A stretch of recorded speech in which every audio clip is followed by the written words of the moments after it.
All right, everybody. It is Steve, the Rogue Scholar, and we're going to talk about class war today. And it's going to be from a different angle because if you've read theory and you've read any of Lenin and Marx and Engels and Rosa Luxemburg and every other socialist thinker out there going back to the dawn of socialism, you understand that we have been at war as people, as regular rank and file workers with the ownership class, whether it be through overt slavery or whether it be through horrible working conditions, whether it be laws that are stacked to make us do what we don't want to do in defense or in support of capital's mandate or capital's edict or capital's desire or whatever. The laws in society have always worked against the common man. The laws and society have always been a battle of class, of the people who have and the people who have not. And we're not just talking about the poors and the rich. There's a whole different breed of people above and beyond rich people, people that earn a living, people that maybe have high salaries, like for the NFL, which is why I wore the stupid shirt. Bottom line is that we have class war at so many levels. And we are really kind of conditioned to be okay with it. I mean, fundamentally, we say we're not, but fundamentally we kind of are apparently, okay?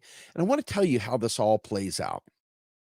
I don't know how many of you all have watched the very, very disturbing Jeffrey Dahmer, Monster Dahmer on Netflix, okay? I got through about one quarter of the first episode and was like just jaw drop, was overwhelmed, was like, wow, this is going to be freaking intense. Somebody said, yeah, go ahead and finish the rest of it. It's not what you think. Go ahead and watch it. And I did. And I'm kind of glad that I did because it showed once again the standard little boy who wasn't quite right, who wasn't quite normal, had, different, was different kind of look, nerdy, probably, kids poke fun at him, teased him when he was young, kind of thing. And, it reminded me going back to, you know, elementary school even. My family did not have a lot of money. We grew up in an area where everybody else kind of did have money, but we didn't. And Christmas was typically me getting hand-me-downs or something to that effect, or one of those cheap Korean toy store, toy parties that multi-level marketing used to do back in the day. And my mom would go and buy a bunch of this really, really cheap plastic stuff that by the time you open it on Christmas morning, if you celebrated Christmas, I was a kid, I celebrated Christmas, and it would literally break falling out of the package, and you're expected to be thrilled and happy and be grateful that you got anything and so forth. And then your next door neighbors call you over, right? And they've got a new 35-inch big fat TV, the kind with a big back and all that stuff. And they got a, what do you call it? A ColecoVision or a Nintendo back in the day, or they, and you're just sitting there and they're like, oh, what did you get for Christmas? So from a very, very early age, I think people are used to comparing each other to each other to see how they stack up. And when you're the kid that goes to school in hand-me-downs, and the kids down the street all have Forenza or Guess jeans or whatever was now it's probably 7 jeans, or maybe there's Apple Bottom, who knows, whatever the hell they are. The bottom line is there's always a way that people with money dress, okay? And there's always a way to identify people that don't have money, okay? And so when you go into school, you can tell the pretty girls all had their hair did, and they had the really nice clothes and everything. And you could literally openly, they weren't even like hiding it. They'd sneer at people that didn't have nice clothes. And how dare you think you can talk to me? And this is not at the ownership class, folks. This is at the rank and file class, right? See, this is what class war does to us. Because at the ownership class, they don't even think about this stuff. They just keep us busy fighting with each other and, envious of each other and back and forth, just so that we can, you know, keep distraction from fighting back against them. But little by little throughout history, the way to divide class, the way to destroy class solidarity, the working class, the ownership class, the way to destroy that is always to give people more, a little bit more. You get more, you get nicer things, you get, uh, whatever it is, right? The bottom line is something to differentiate where you fit. Okay. All of a sudden, some kid comes to the senior parking lot at your high school. They've got a fully souped up, fully renovated 69 or 67 Camaro with brand new leather seats, shined up, beautiful, freaking massive, just beautiful vehicle, right? Vehicle that no child of the age of 16 could afford on their own. But they come to school with this car that daddy bought them. Now, all the people in the school are dealing with this shit too. Now they're looking at him, and all the girls are kind of swarmed down to the cool guy with the cool car and all the other stuff. And now there's all this resentment, all this hatred, all this pseudo class war that's going on, right? I mean, we're talking about always 1 inch above the pig slop, 1 inch above the pig slop, but there's that difference. Okay. And because there's so much envy and so much hatred and so much honest to God elitism that goes on, and so much excommunication that goes on, so much otherness that goes on, we're always alienated from just feeling good about ourselves. Now, going back to Dahmer for a minute, Dahmer was abused, severely abused, mentally abused. He lived in a household with a mother who was a drug addict and a father who was a workaholic, and they fought like cats and dogs. And he lived a very, very rough life. Okay. Went to school, was picked on mercilessly at school.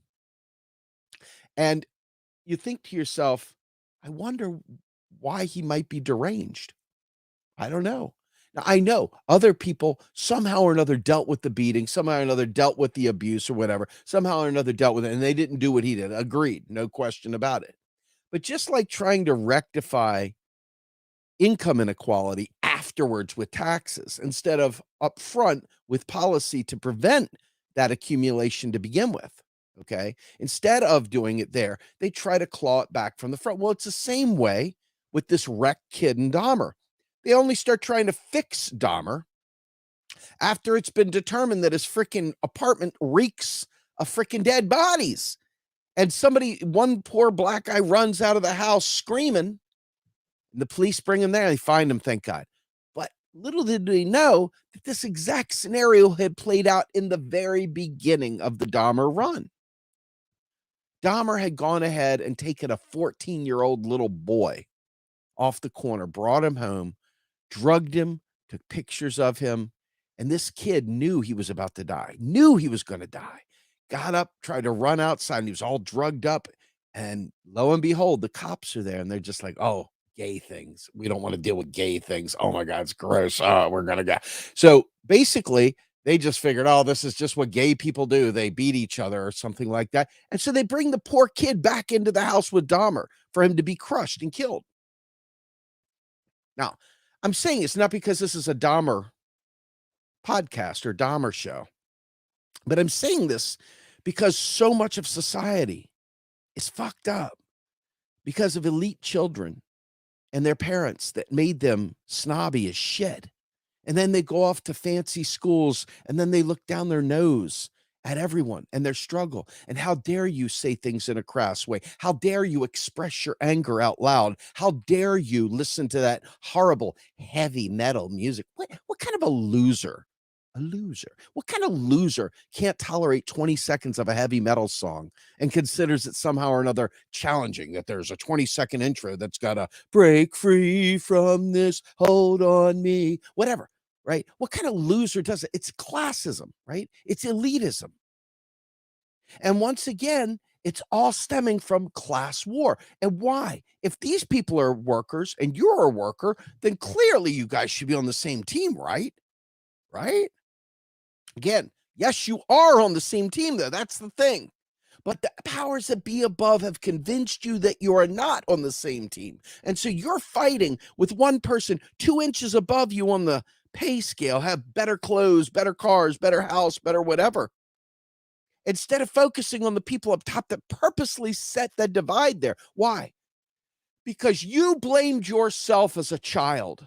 As a child, you already blamed yourself for being less than. You already had been convinced that you were not good enough, that these rich fucks, these fucking horrible, wretched, evil trust fund babies that got the spoon handed to them and they sat there and tormented the poor kids.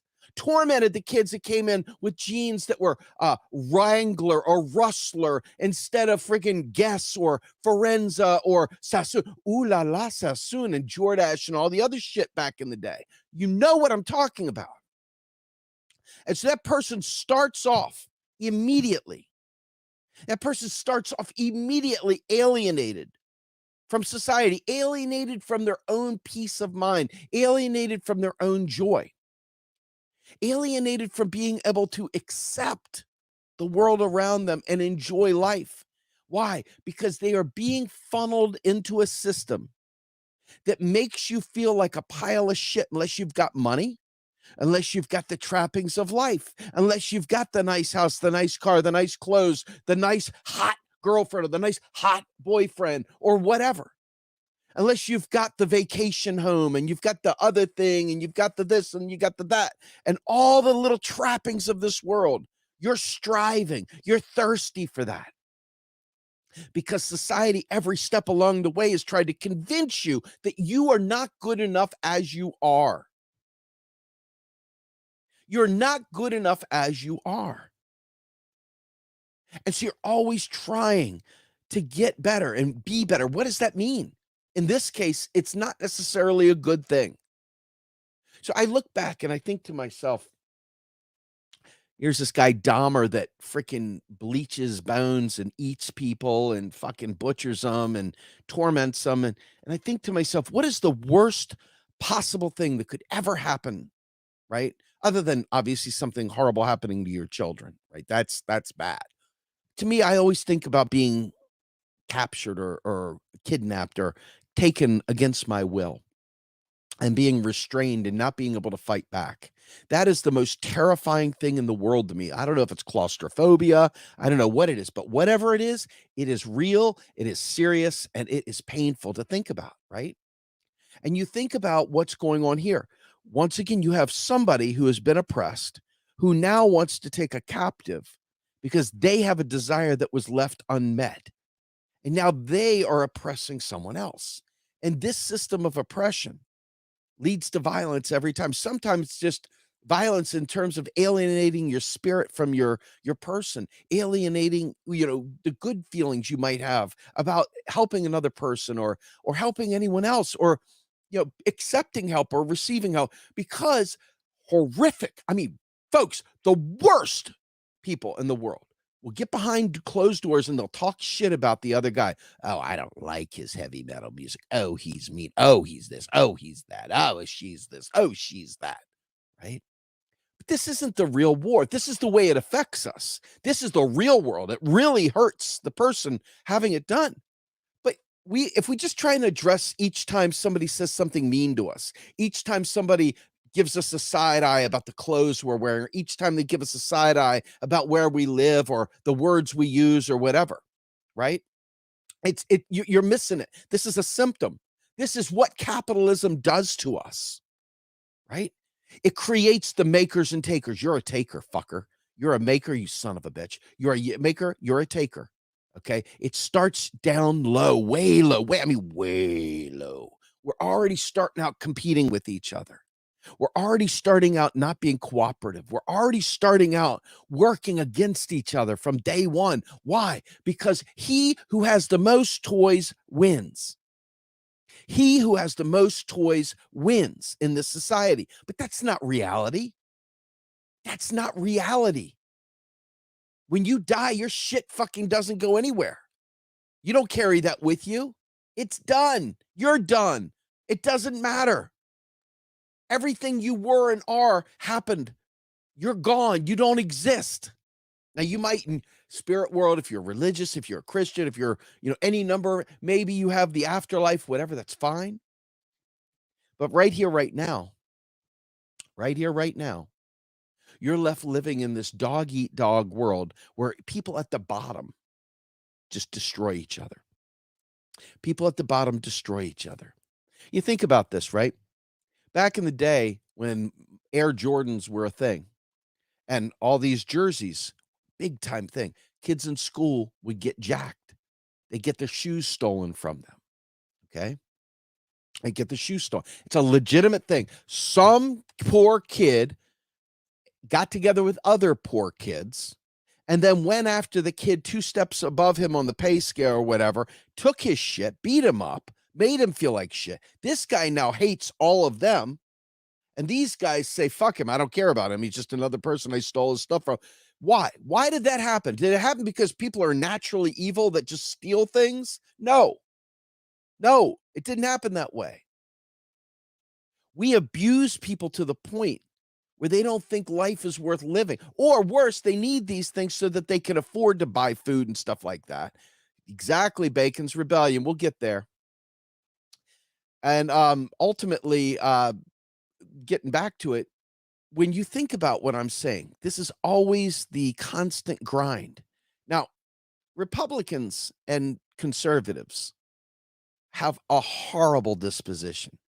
What they value and how they behave is just atrocious. They are willing to allow everyone to suffer as long as they are not inconvenienced and as long as they get to stay ahead. That is the God's honest truth. But they don't think of it that way.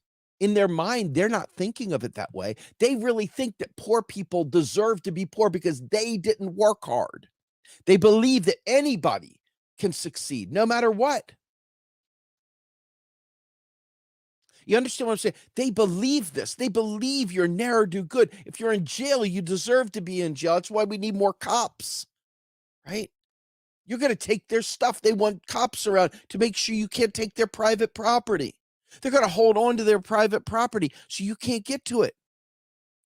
All the while, and this is the most perverse part of this, all the while society has been intentionally built this way to force us to strive. And the way we strive to get these things is to go to college, to work hard, to get a good job, to make a lot of money, to be able to go on trips and stuff like that. And then you in turn look the other way and go, yeah, motherfucker, you didn't work hard. You don't deserve this. You didn't work hard. You don't deserve this. You notice I haven't even talked about the ownership class yet.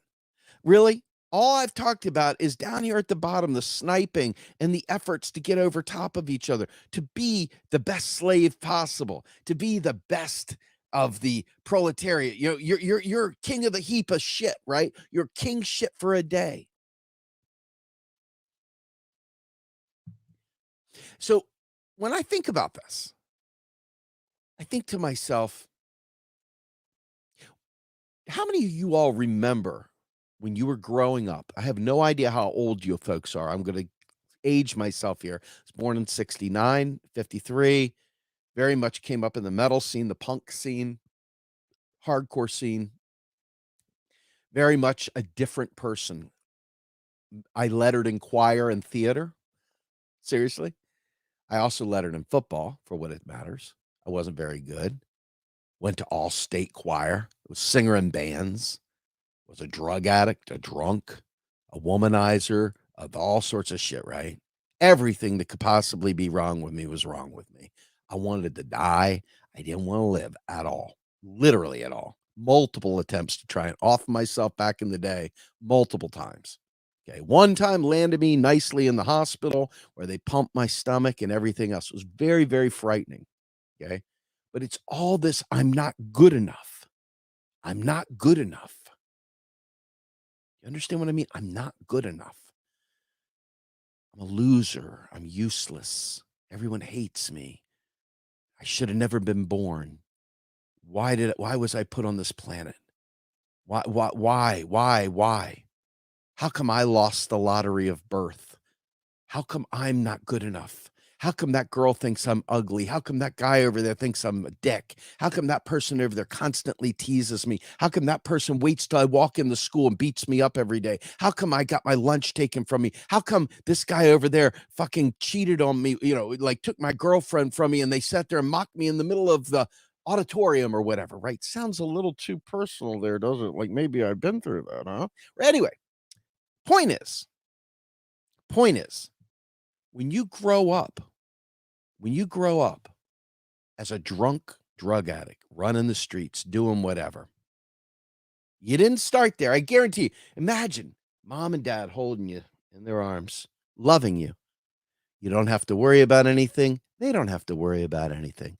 They're not rushing off to make money for the man. They're taking care of their child. They're spending quality time with their children. They're enjoying the arts. They're taking care of one another. You understand what I'm saying? If you think about this, Dahmer's father was rushing out the door to go away for 3 days for work. Now, many of us, like myself included, I used to hop on a plane. I'd go to California for 2 weeks for work, come back home. I have kids. Somebody was taking care of them, right? Something was going on. I don't know how it happened, but somehow or another they got taken care of. Somehow or another somebody fed them. Somehow or another somebody got clothes on them and put them on the bus and sent them to school or whatever, right? All these things happened, but they happened in a divisive way. The family was already fractured with tension, you know? And I think to myself, they always, always, always intentionally try to create hierarchies. Now, I used to be very anti hierarchy. Then I came back and was like, oh, hierarchy isn't so bad. Now I'm kind of caught between a rock and a hard place because of the nature of the way capital works. Sometimes they want to invest in STEM because they need people to do these jobs. But once they filled up the need for those jobs, they want society to be relatively dumb. They don't want them to think for themselves. They don't want them to do that stuff. So as you go rush off trying to make something of yourself, try to class jump, try to jump out of the poverty you're in and go up, right? You go to school, all of a sudden they have a tax. They have a tax to prevent you from joining the ranks of the elite. See, that's what the American dream is. It sucks, it sucks, it sucks, it sucks, it sucks. Hey, you've arrived. You're a billionaire now. You're a millionaire now. Life is good now. Right? That's the dream, right? You're going to go to school.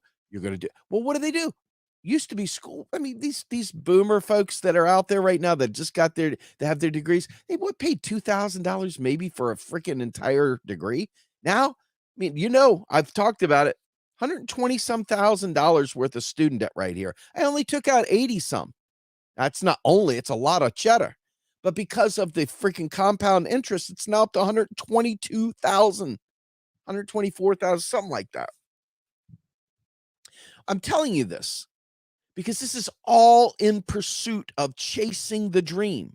Not just chasing the dream, but surviving. They make society dog eat dog, so you have to strive. And the scriptures is there's the prudence, the joy of life is found in striving. We've got to work hard and blah blah blah. And this is where the Calvinist bootstrap mindset comes in. You mesh up Calvinism and bootstraps, and you mesh it up with your already existing feeling of insecurity and absolute alienation. And what are you going to do? What are you going to do? You're going to be chasing after degrees, trying to get up there with them, those people up there. Now, listen, I'm telling you right now, my folks didn't have money.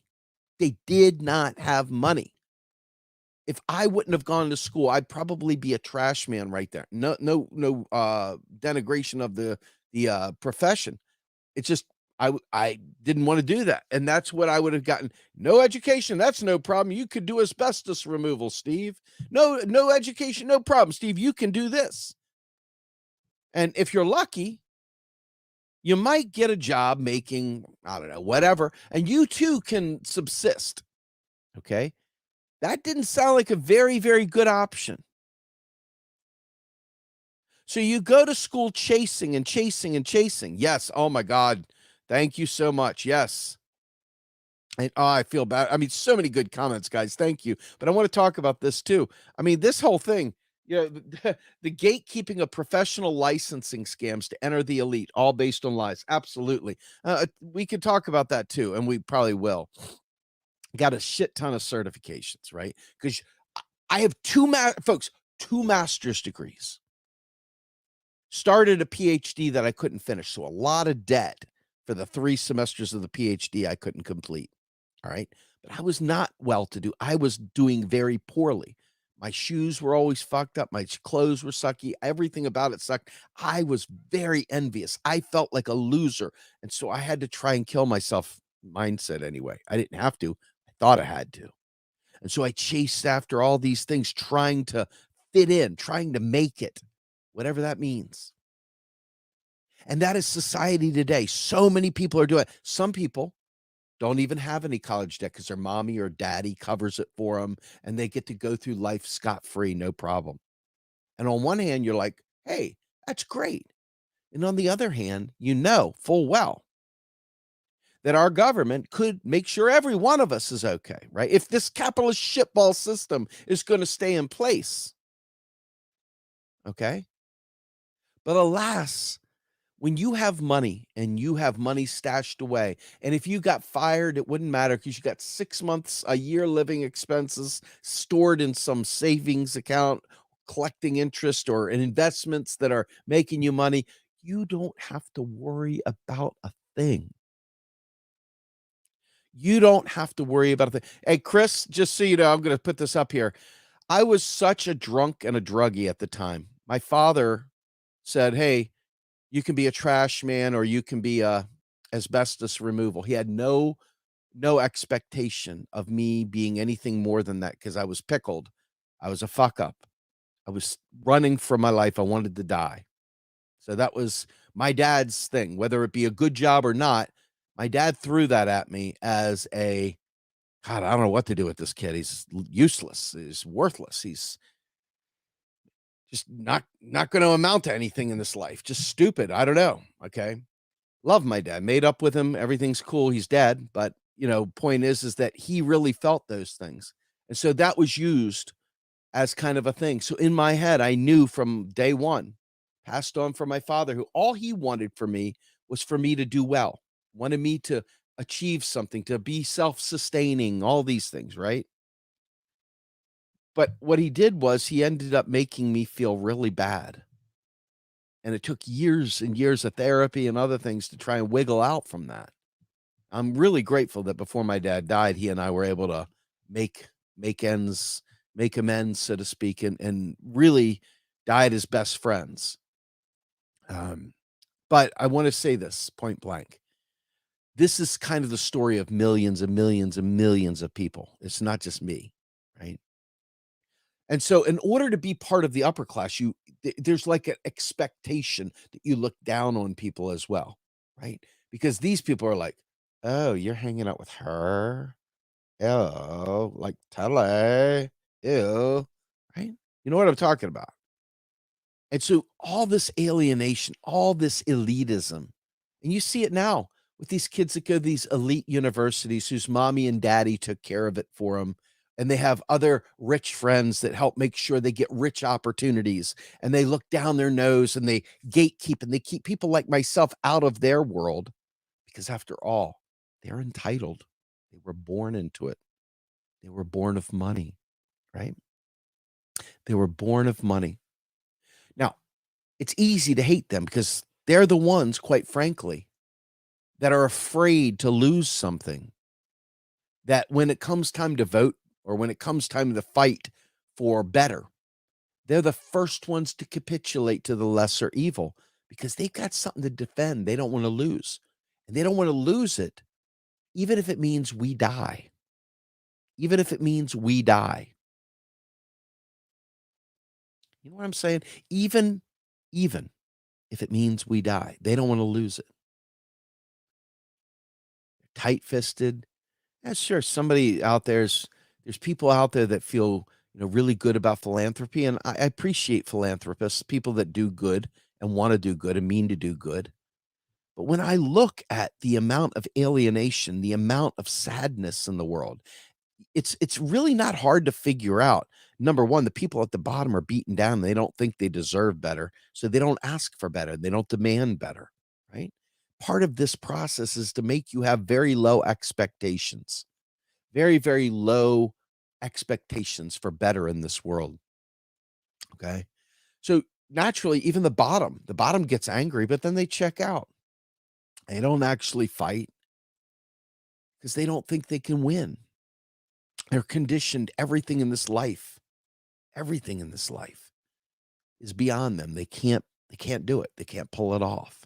So why try? And yeah, and so it's just a lot of like bumper sticker logic. Yeah, well, if only, blah. Always something that's just right, sort of not important that they focus on to kind of, this is why this is. This is why this is. This is why this is. But the truth is, the matter is the system that we are living in today. System that has been around for a couple hundred years. Capitalism is not all that old, folks. Capitalism is not all that old. And if you go back to the Dark Ages, the Dark Ages, they had those who prayed, those who fought, and those who worked. They had 3 classes. Then little by little, the 4th class entered, and that was the merchant class. Now remember, nobles, they were not allowed to work. The workers had to work. If they were found working, they would lose their nobility. Okay. The praying men, they were not allowed to fight because they were there to pray for the Lord's blessing or whatever. And then, of course, the workers served to fill the bellies of the fighters, the warriors, who in exchange defended them, at least in theory, etc. This was the way the class worked back then. Capitalism has changed that significantly. Not that that was good. Let me be crystal clear. I'm not, you know, not deifying the feudal times here. Okay. But I am saying that there was a period of time where people had roles, and those were de facto classes. Now, you look at places like India where they have caste systems and stuff like that, where you're born into a certain class and there's no way you can lose that. And people that are down at the bottom can never get out of that because of the caste system. Okay. There's a lot of this kind of stuff throughout the world at different levels and different ways, expressed totally differently. But, but, but, please put some before. Yes. So, yes, Mark, of course, you know this. Yes. Anyway, I want to be clear though. Class now is literally the people that work for a living. If you work for a paycheck, you're the working class. That's the deal. If you work for a paycheck, you're the working class. But we've created an entire generation of rentiers, an entire generation of investment people, people that suck off the fat of the people below them, the work that they did, on and on and on and on and on. And why does this matter? Well, you got the MAGAs out there, these maggots. Okay. Yeah, I mean, Chris, you're right. I'm not going to go through that, but yes, you're absolutely right. The fact is that we are in a position now where we have kind of missed the point of what class is. And we've got these right wingers that are mean spirited, that really, really, really bought into the makers and takers thing from Ayn Rand, who really took this class stuff and ran it through the roof. Just really, really ran it through the roof. Yes, and we need to encourage people to stop using the term middle class. Absolutely correct. You know, and we do have a caste system. It's a de facto caste system. I agree 100%. In any event, as we walk through this process of trying to figure out what we want when we get older and figure out what policies we want, what kind of society we want, and so forth, right? Just remember, okay? Just remember that those bad MAGAs are still working class people. Those anti-trans people are still working class people. those bigots and racists are still working class people. And presents a very big challenge because you don't want to be a class reductionist. You don't want to ignore the pain and suffering that was wrought for years and years and years. Years and years and years of abuse, systemic abuse that we all endure, as we are forced to reckon with our own position in society, you know? And, I think to myself, we don't have any class consciousness in this country. We don't have any real class analysis. We don't have any real understanding of how things came to be. And so we're always dealing with the outcomes. That guy's a bad guy. He's angry. He's mean. He's this. That guy's a bad guy. He's a bigot. He's prejudiced. He's whatever. That guy's a turf. He's bad. He's evil. He's whatever. Maybe true. Okay. Still working class. And so we've got this real weird divide going on now within the working class. Now you've got this woke versus anti-woke. And I see a lot of quote unquote leftists, okay, who ignore the intersectionality necessary to bring the entire working class together. And vice versa on the other side, you see the exact same thing from the right because they don't want to acknowledge that they're working class. They don't want to acknowledge that. Okay. And so within that space,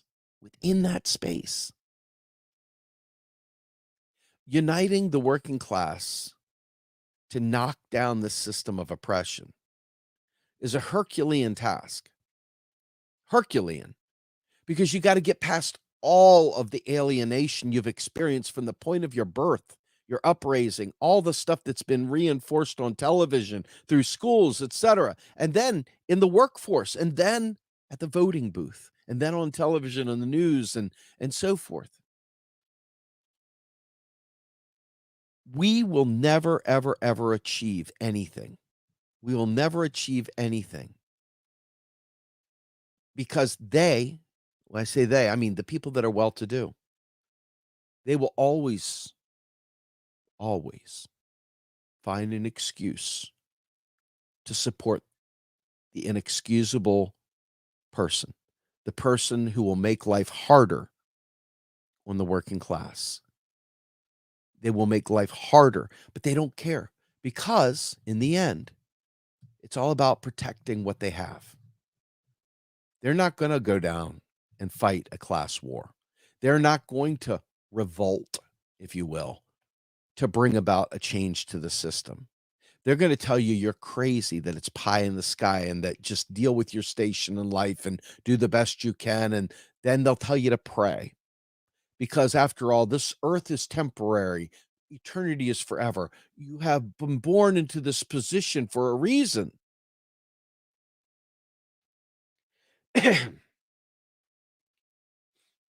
Anyway, I tell you this because everything that I read talks about this vaunted working class, talks about labor versus capital. But labor, if you will, is divided into a million splinters.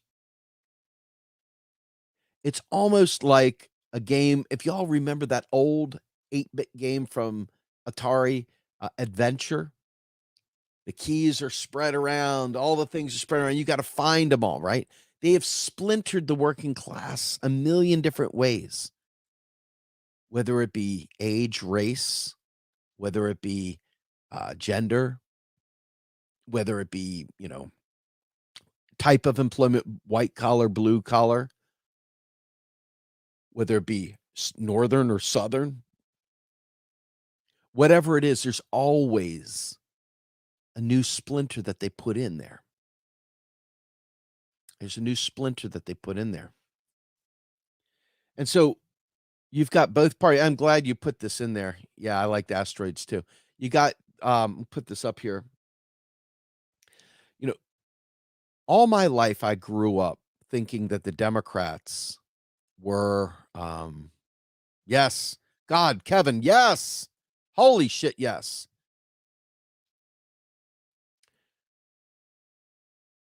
When you think about Bacon's Rebellion, I'm gonna go back. Rob Baxter pulled this up. Bacon's Rebellion was the first on record that I know of in the United States. Howard Zinn talks about Bacon's Rebellion. Michelle Alexander talks about it. I think even Sandy Darity and uh, in his book From Here to Equality touch on it as well.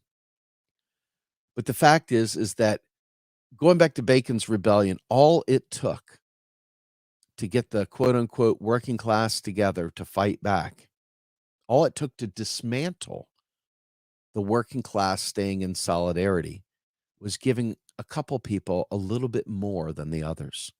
And it immediately splintered them, immediately destroyed their movement, immediately destroyed their movement, immediately. So I think to myself, it doesn't take much to hurt us at all. It doesn't take much at all to shatter the fragile nature of unity within the working class. And it's very, very challenging because right now there's business to be tended to.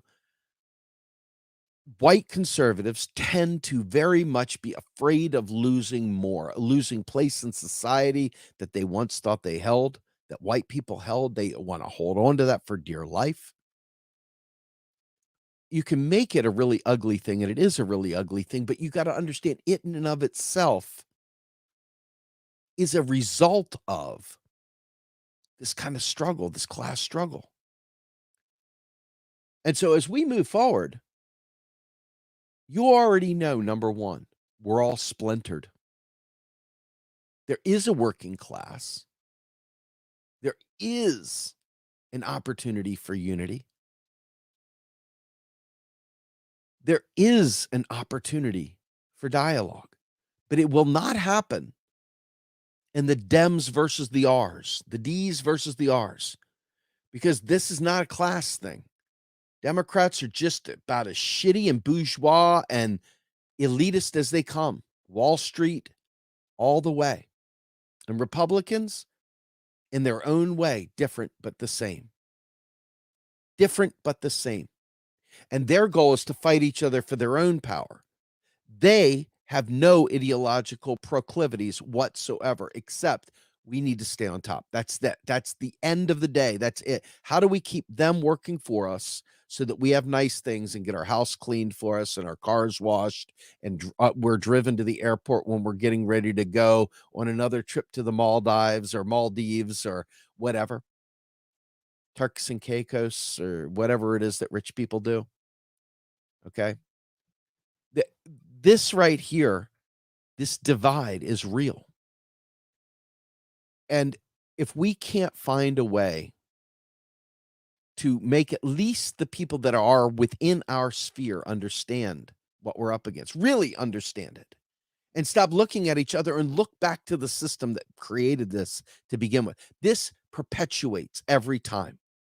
Just like neoliberalism from the Democratic Party perpetuates the growth of fascism. Each of these things are cause and effect. But it starts with this concept of class disunity. And it starts with the concept of us not realizing our own power because those a couple steps above us are deathly afraid of losing their portfolio, deathly afraid of losing the perks and the privilege of their class and of their station in life. So they will not fight for us. They won't. So that means that whenever it comes down to a plurality, a vote, we're always going to lose. Electoral politics has enough people that are afraid to lose what they have that they will vote for whatever they can. They will vote for a Donald Trump. They will vote for a Joe Biden. They don't want to lose what they have. So they won't listen to people struggling and say, this is really going to kill me if you do this. They don't care. They don't want to lose what they have. I know you've seen it. I know you remember. Think about joining hands with every burner out there when Bernie was running the first time. And immediately there was a certain group of people. There was a certain group of people that immediately flipped to Hillary instantly because they were always going to flip to Hillary. They were always going to fake left, go right. Because, of course, this is what this shit does to us. So if the lower class that had principles and willing to fight back and unite together, we would be sneered at by the people just a couple steps up. You know the people. You've already experienced it at a different level. So if you can't get them to fight, to stop, dig in, and fight, and if you can't unite with the maggots because the maggots are busy freaking abusing trans kids, busy abusing homosexuals, busy abusing people that are poor, and if you can't find a way to do that, then the littles must find a way to unite in spite of those people. And we need to make it very, very painful that we're not going to give our labor to them, that we're not going to give our services to them, that we're not going to allow them to lead their cushy life at our expense. And when I say our expense, money is nothing. I mean, it's something to us because we need it. It's our lives we're giving up. It's our time, it's our energy, it's our effort, it's everything we're giving up. It's time with our children that we're giving to them so they can spend time with their children. Okay? We, the servant class, okay? We, the workers,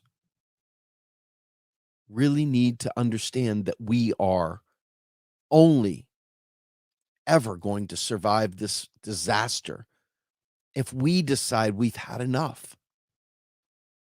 We've had enough. You're going to see the next Dahmer come out, and Dahmer's going to kill some more people, 5, 10, 15 people out of millions, 350 million people. Let me tell you something. As gruesome as that awful thing is, and as terrifying as it is, the part that is not terrifying to you, to most people, unfortunately, the part that's not terrifying is, quite frankly, our federal government could solve all these problems yesterday. Literally. Literally could do it. If we forced it to, because the fact is that the government creates money, right? So this class is a policy decision. I want you to understand what I'm saying. This class division is a policy decision by our government, by the people that are in power in our government.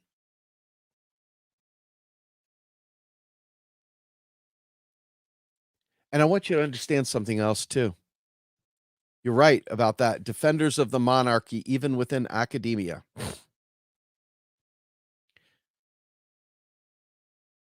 But imagine that we could solve all these problems. We literally could, not like figuratively, could, really could. It's absolutely possible. The problem is that the poors have to keep getting our face kicked in. We have to keep losing sleep at night because we know that the axe is going to fall and we're going to lose our jobs, or we're going to end up having the tax burden come and have our homes taken, or student loans are going to take our homes or our lives. We're stuck unless we fight back, unless we make a decision to do that. I'm telling you right now, you're not going to elect your way to a Green New Deal.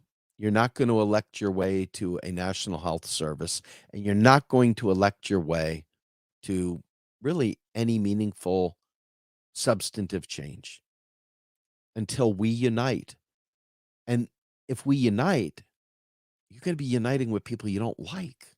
You're going to be uniting with people that don't feel the same way about things, that they're really gross, right? That some of their beliefs are really disgraceful. But you know that was part of the propaganda position that was pumped into them. It's part of their elite training to be a foot above you. to look at you shitty in the hallways at school, to tease and torment you for the clothes you wore at school. But ultimately, the government is making sure that we are desperate so that that exact situation perpetuates until we rise up, until we make demands, until we stop accepting this is just the way it is, until the people that kind of tell us it's just the way it is, until we force them out of the way and we say, I don't accept that any longer. I just don't accept that any longer. You know, every time there's a carjacking, I mean, your first thought is, oh my God, we need more police. This guy got carjacked. What about him? The guy who got carjacked, I feel horrible for. But people that are carjacking, you don't just wake up and say, yeah, I think today's a good day to go carjack somebody. Why not? This system breeds desperation. And if you can't participate in the legal economy, you'll participate in a different economy because you have no choice. You got to survive. And when you make decisions to try to survive, they're happy about that. They're really happy about that. Why? Because the minute you start with violence, they create a new industry, the surveillance industry, the drug detection industry, the private prison industry. All of these things are in very good way for them to make money. But moreover, the rich don't really need money. They've got real wealth. They'll never be broke a day in their lives. Dude, me and you are like so. Oh my God, this guy is like my spirit brother. Anyway, I think that if you all take a pause and consider the impact of knowing that the country creates currency out of thin air and that the political class that we deal with knows this too, and they still wring their hands about how they're going to pay for bills and stuff. You should already know it's theater, guys and gals. You should already know it's theater. It exactly requires poverty. God, dude, why don't you come up here, man? I'll just let you go ahead and do this live stream, Christopher. Christopher Delbridge, everybody. Christopher Delbridge. Bravo. I mean, in order for us to see capitalism as it is, you must understand that they need a permanent underclass to serve the upper class. And that's the deal, folks. That is the deal. And ever since antebellum, they've been looking for a way to try to find an open air prison for us all to live in to serve them. And that's why they raise interest rates. That's why they tighten the money supply. That's why they stop federal spending. That's why they start doing all those things.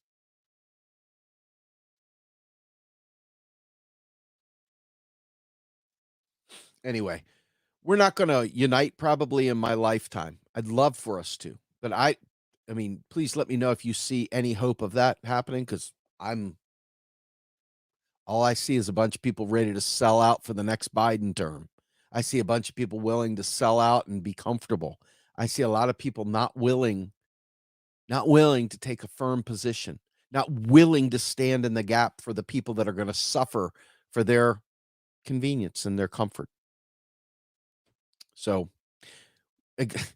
exactly. Right there.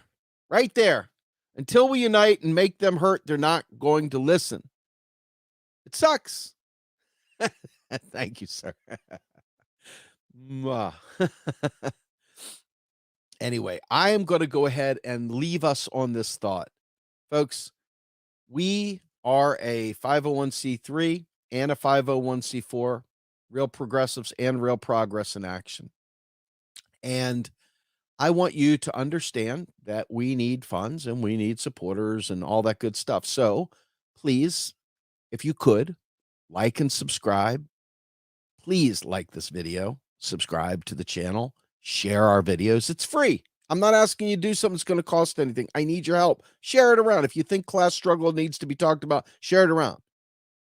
If you think understanding why we're here instead of blaming each other for dealing with this horrible disease called capitalism in some horrible disease fashion, you're punching in the wrong direction. We got to unite to take this on, folks. And it's not going to happen by capitulation. So, with that, folks, I am Steve Grumbine, and I am out of here as the Rogue Scholar. See ya!